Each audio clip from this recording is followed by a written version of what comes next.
Here at Motion Rehab, we see individuals with polytrauma, and that's conditions where people have had multiple orthopaedic injuries, fractures to the lower limbs, their arms, pelvis, rib cage or spine. These individuals often present with movement dysfunction because they're weak, they've been in hospital for a long period of time, or they're often in a lot of pain. The high repetition training using our devices means that they can slowly regain the strength and the movement patterns to get back to day-to-day activities. We complete a full assessment of their needs, talk to them about their goals.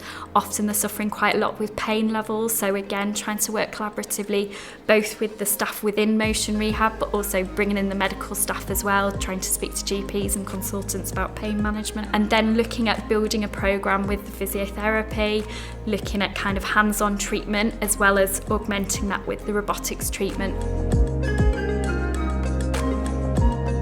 What's unique about Motion Rehab is that our robotics and VR suite is here permanently for patients to use. Patients need to do high repetitions and lots of practice in a dynamic environment.